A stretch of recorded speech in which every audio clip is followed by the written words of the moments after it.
नमस्कार, मैं राणा कुमार सिंह केवी स्टूडियो के खास कार्यक्रम कहता बेगूसराय बढ़ता बेगूसराय में अभी वर्तमान में जो बिहार विधानसभा चुनाव 2020 में एक महासमर है और उस महासमर में बेगूसराय जिला का एक हॉट सीट है मटिहानी विधानसभा क्षेत्र।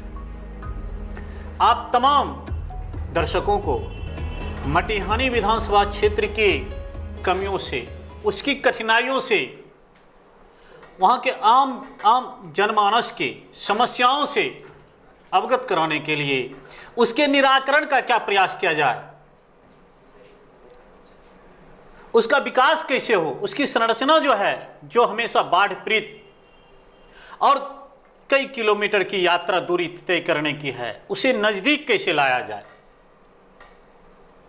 वहाँ के गरीब मजदूरों के लिए, व्यवसायियों के लिए, युवाओं के लिए रोजगार का साधन कैसे उपलब्ध हो, इन सारी बातों को ध्यान में रखकर वर्तमान चुनाव में जन अधिकार पार्टी से प्रत्याशी के रूप में उसी पार्टी के प्रदेश सचिव श्री दिलीप कुमार सिंह आप लोगों के बीच हैं, अपनी बातों को रखने के लिए हैं। आज हम जानेंगे इन्हीं की जुबानी, इन्हीं की कहानी जो आपके लिए, आपके क्षेत्र के लिए होगी। तो आइए आप लोगों को मिलवाते हैं जन अधिकार पार्टी के प्रत्याशी दिलीप कुमार जी से। तो आप लोगों के बीच एक ऐसे संघर्षशील गरीब घर से निकले हुए इंसान से परिचय करवा रहे हैं, उनके बारे में उन्हीं के मुख से जानने का प्रयास कर रहे हैं, जिन्होंने सोयगढ़ा पुल के लिए शाम्भो से पटना तक की पैदल यात्रा की थी। जन समस्याओं को लेकर के एक दो दिन नहीं, महीनों दिन तक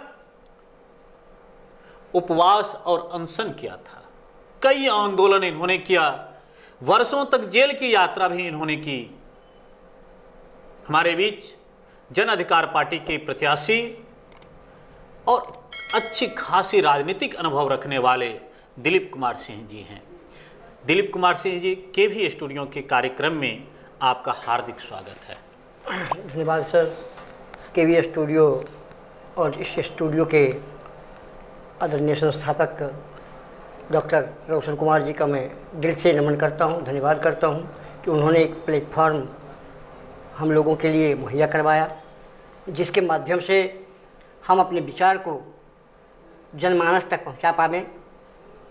इसके लिए आप लोगों का एक प्रयास, बहुत महत्वपूर्ण प्रयास, जो आज के डेट में टोटल मीडिया बिक चुकी है, पैसा वाले की रखेल हो चुकी है, उस परिस्थिति में मुझ जैसे गरीब व्यक्ति को भी आपने अपनी बातों को पहुंचाने का एक अवसर, एक प्लेटफॉर्म दिया। इसके लिए मैं तहे दिल से आपका शुक्रिया अदा करता हूं। मैं आपका अभिनंदन करता हूं। हम रोशन सर का अभिनंदन करते हैं, वंदन करते हैं, चंदन करते हैं। दिलीप जी, वर्तमान राजनीति पर ही हम आ जाते हैं और उसी के साथ साथ आपके पूर्व के परिचय को भी हम लोग जानेंगे। वर्तमान राजनीतिक परिवेश दो तरह का है। एक, यदि आपके जेब में करोड़ों रुपया है तो आप प्रत्याशी बन जाते हैं और चुनावी मैदान में आकर विधायक, सांसद भी बन जाते हैं। दूसरा रास्ता जो है वो रास्ता है कि यदि आप किसी बड़े नेता के आगे पीछे जीवन बिता देते हैं तो आप बन जाते हैं। एक मटिहानी विधानसभा क्षेत्र का छोटा सा गांव है, 3 पंचायत का प्रखंड जो संभव कहा रहा है, उस पंचायत का छोटा सा गांव है जहां की आबादी मुश्किल से 2-3 हज़ार की है, बिजोलिया गांव। आप उस गांव से बिलोंग करते हैं और एक राजनीतिक सफर रहा है आपका 30-35 सालों का। मैंने दर्शकों को बताया कि आपने क्या क्या किया, 2-3 घटनाओं को। वहां से निकलकर आप इस महासमर में पहुंचे हैं। आपके इस महासमर में आने का मुख्य कारण क्या है? सर, जैसा कि आपने कहा, ये सफ़र काफ़ी कष्टप्रद रहा।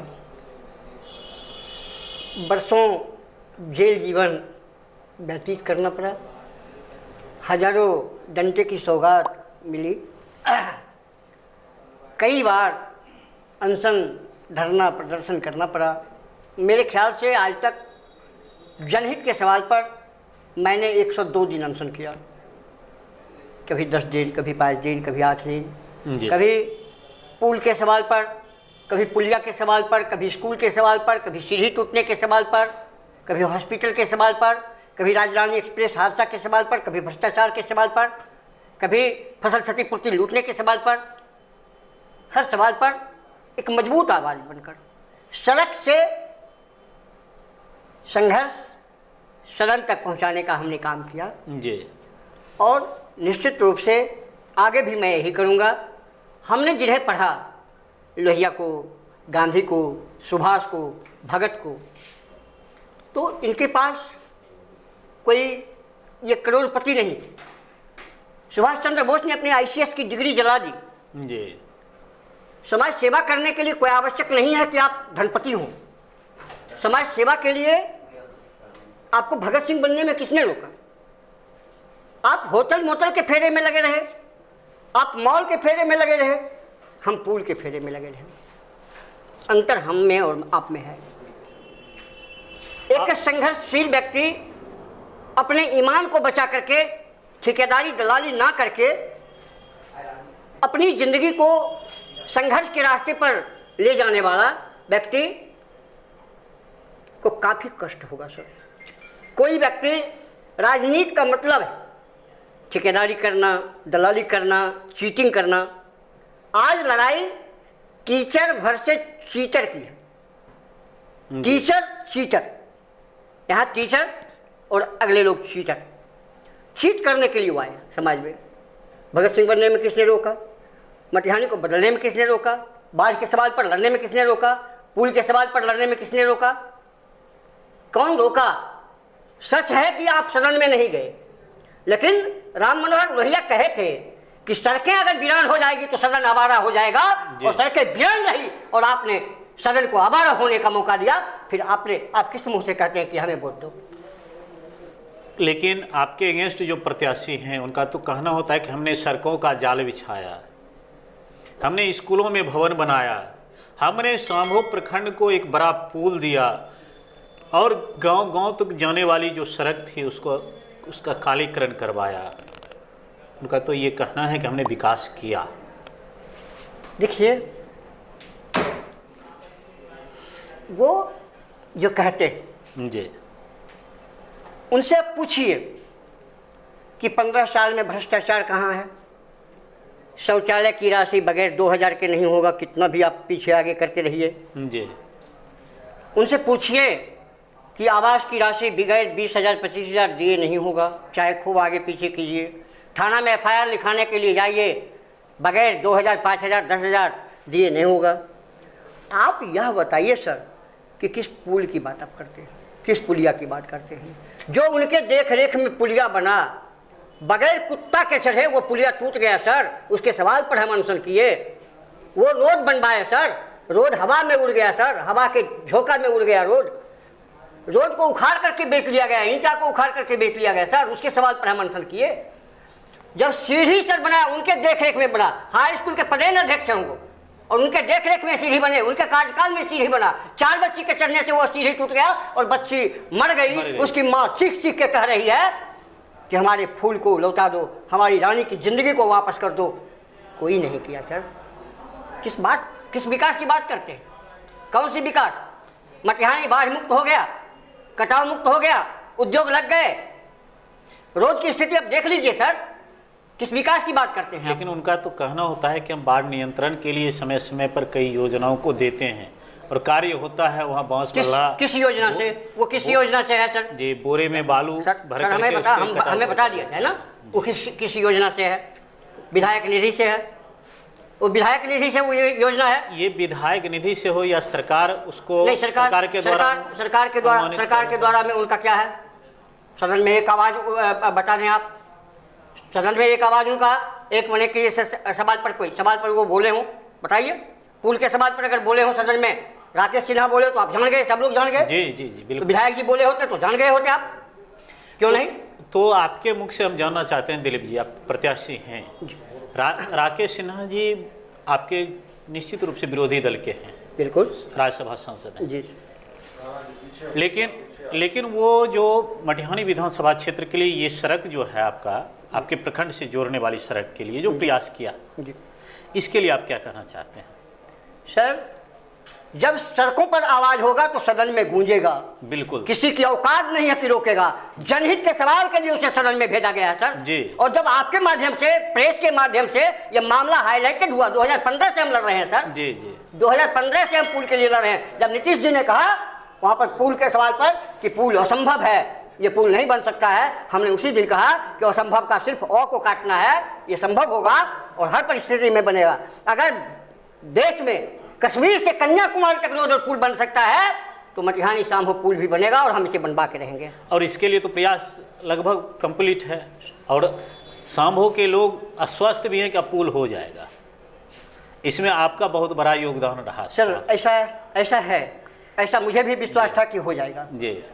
लेकिन जब प्रधानमंत्री जी चुनाव अधिसूचना जारी होने के पहले जी जब शिलान्यास कर रहे थे तो गांधी सेतु का शिलान्यास किया गया, विक्रमशिला सेतु का शिलान्यास किया गया, कई योजनाओं का शिलान्यास किया गया और मटिहानी शाम्भो पुल को अधर में लटका दिया गया।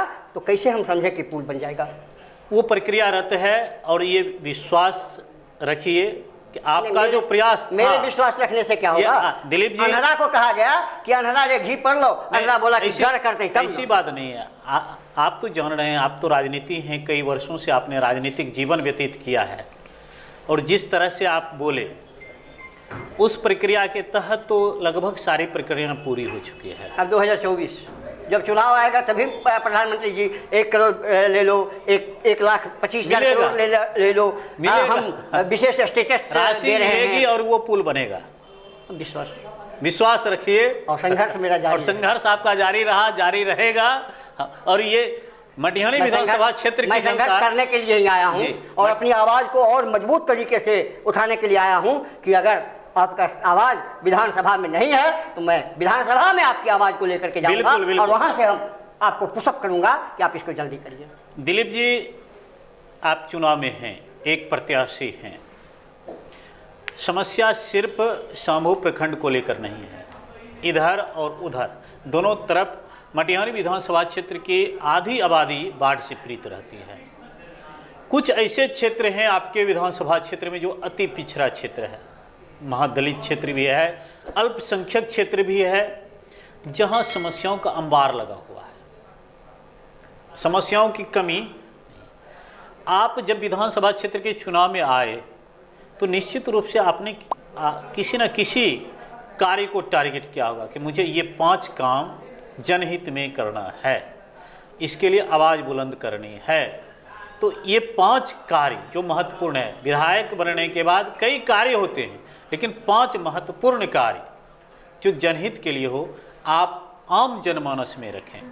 सर, दुनिया के इतिहास में पहली बार हमारे आदरणीय नेता पीडीए के संयोजक, प्रोग्रेसिव डेमोक्रेटिक अलायंस के संयोजक जी आदरणीय पप्पू यादव जी, जिसमें हमारे एएसपी आज़ाद समाज पार्टी के संस्थापक जी चंद्रशेखर रावण जी, बाबा साहब भीमराव अम्बेडकर के पोता प्रकाश अम्बेडकर जी, अंसारी महापंचायत के अध्यक्ष, मुस्लिम लीग के अध्यक्ष और बीएमपी बहुजन मुक्ति पार्टी के अध्यक्ष, सारे लोगों ने हमें आशीर्वाद दिया है। सभी लोगों के आशीर्वाद से मैं आया हूँ।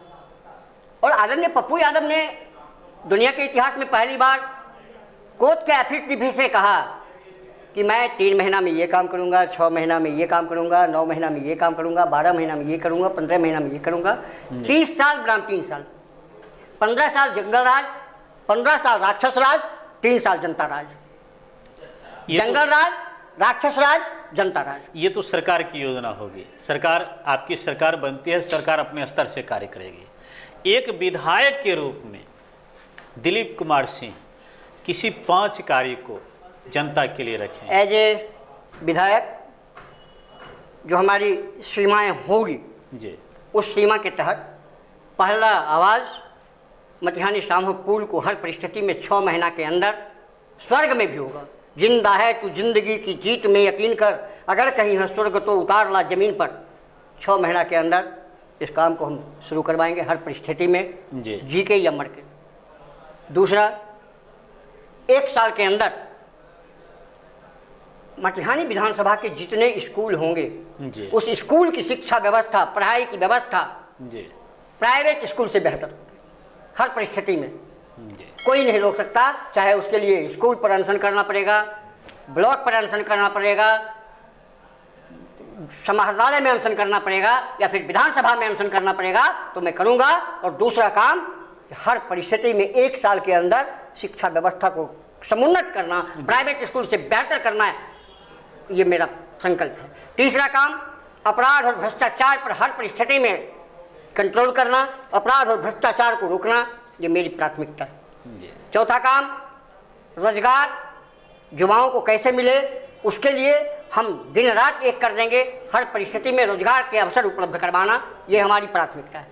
और पांचवी काम कि बेगूसराय में, मटिहानी में कटाव निरोधी काम और बाढ़ नियंत्रण कैसे होगा, इसके लिए हम हर कुछ एक कतरा खून बहा देंगे, लेकिन हम हर परिस्थिति में इसे पूरा करेंगे। ये 5 काम।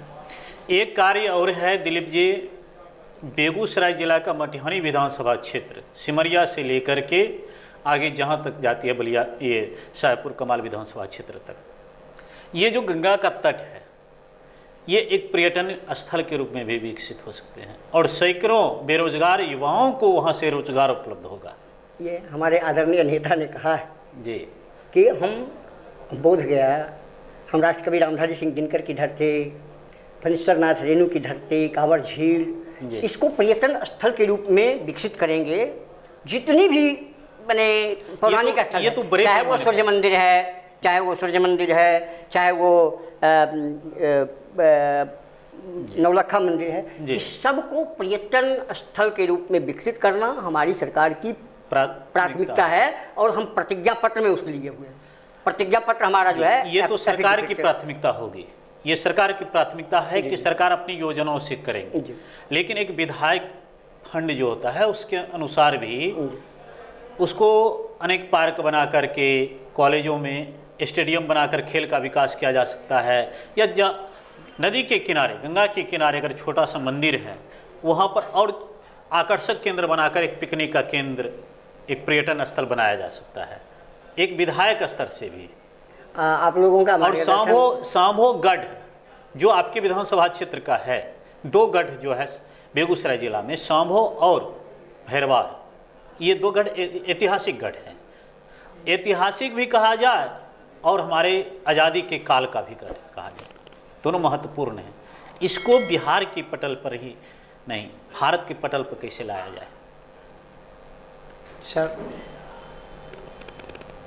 आप लोगों के मार्गदर्शन से, जनता के आशीर्वाद से, सहयोग से और उनके मार्गदर्शन से जी जो भी काम मुझे दिया जाएगा, मैं राजनीति में खरीद बेच करके नहीं आया हूँ। मैं राजनीति मेरी विरासत है। मेरे चाचा माले के डिस्ट्रिक्ट सेक्रेटरी पूर्णिया के हुआ करते थे, वहीं से चुनाव लड़े और वहीं अंततः उनकी हत्या हो गई। मेरा भाई की हत्या गांव में कम्युनिस्ट वर्सेज अन्य की लड़ाई में हो गई। तो हम एक राजनीतिक रूप से परिपक्व हैं। हम गांधी, लोहिया, जयप्रकाश, कर्पूरी, मधुलिमी को पढ़ा है। वर्तमान समय में दिलीप जी जो चुनावी राजनीति हो गई है कि आप मटिहानी जिस विधानसभा क्षेत्र में हैं, उस विधानसभा क्षेत्र में कहा जाता है कि धनबल भी है, बाहुबल भी है, हर चीज़ है वहाँ के प्रत्याशियों में। कई ऐसे प्रत्याशी, मैं नाम नहीं लेता हूँ, और आप एक ऐसे प्रत्याशी हैं, अगर विधानसभा क्षेत्र में चुनाव के लिए कहा जाएगा 4 चक्का गाड़ी की भी व्यवस्था कैसे होगी, ये आपको सोचना पड़ेगा। फिर चुनाव कैसे लड़ेंगे? सर, जनता के लिए कौन कौन गाड़ी की व्यवस्था करवाया, कब कब करवाया? इनकी संपत्ति और इनका मॉल जो बना वो जनता के शोषण से ही तो बना। श्रम का शोषण, समय का शोषण, मानसिक शोषण, आर्थिक शोषण, सामाजिक शोषण, यही तो इनका आधार रहा। ये बड़े बड़े मॉल कैसे बने आप बता दीजिए। आपको खीरा अगर नहीं देता है तब गोली चला देते हैं, आपको सिगरेट नहीं देता है तब गोली चला देते हैं, आपको भांग नहीं देता है तब गोली चला देते हैं। आप तो अपराध की खेती करवा रहे हैं। और जब आप अपराध की खेती करवा रहे हैं तो आप यह कहते हैं कि गाड़ी वाला आएंगे, गाड़ी वाला जाएंगे। अरे आपका गाड़ी अपने लिए है ना, आपका मॉल अपने लिए है ना, आपका होटल मोटल अपने लिए है ना, जनता को उसमें झाड़ू लगवाने के लिए आप रखे क्या? फिर भी आप कुछ प्लानिंग किए होंगे चुनाव में? ये तय करना जनता का काम है। जनता को सेवक चाहिए या मालिक चाहिए जो कोड़ा बरसावे उस पर, जो गोली बरसावे उस पर? हम जनता के सवाल पर लड़ते हैं।